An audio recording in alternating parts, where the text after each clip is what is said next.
Today, we'll discuss the recent PMP rule change and the differences between PMP, PMI, and PDU.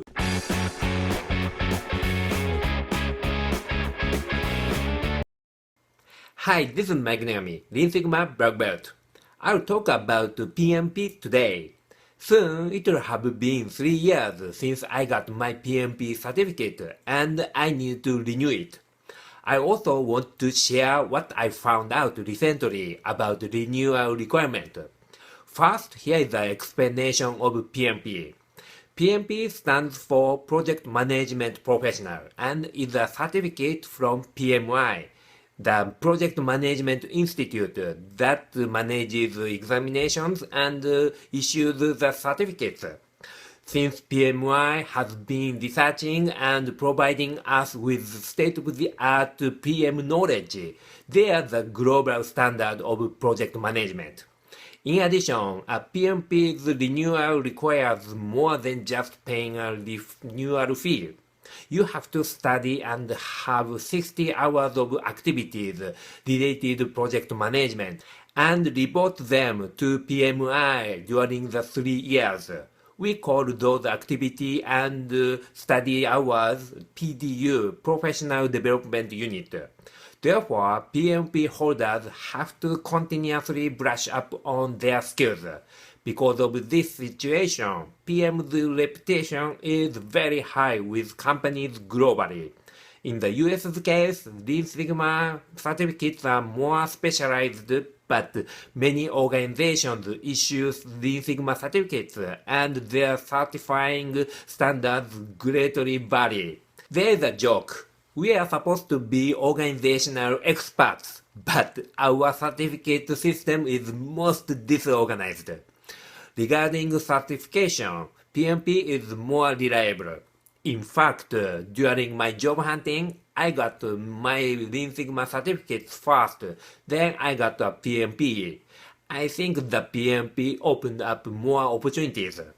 Now I'll talk about the topic of PDUs in detail. You may think that 60 hours activities spread among 3 years is not a big deal.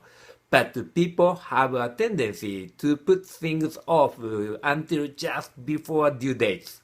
The problem is that the rules for PDUs have changed recently. Before the change, we could obtain 15 hours of PDUs if your job is project management, and 30 hours of PDUs from self-learning, such as reading books or listening to podcasts. I use PM Podcasts. It's free and they gave me great customer service regarding my renewal issue. I highly recommend it. I intended to get the rest of my 15 hours from my YouTube activity and attending local chapter meetings. However, because of the rule change, I can only get 8 hours from my work. I can get 60 hours from self-learning, but we have to classify what we learned. I've already gained 30 hours for self-learning, but there was no need for classification at that time. I have no way to change the report. The information available at that time was unclear and confusing, and I didn't have much time left, so I was very anxious. Here's what I found in the end. For people whose renewal date is earlier than December 1st, 2017, the old rules apply to them. Since that's my case, I was able to go on as originally planned. There might be different circumstances depending on your country and individual situation, so you should contact PMI directly if you have concerns.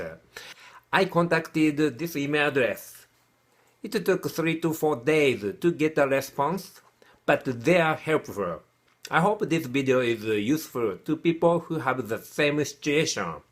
Some other FYI, if you have a PMI membership, their website projectmanagement.com is very useful. You can learn and gain PDUs from that website with auto PDU reporting to PMI. I put the all links that I introduced today in the video description. Thank you very much for viewing. Please click the subscribe button. Also, click and watch my other related videos. Thanks.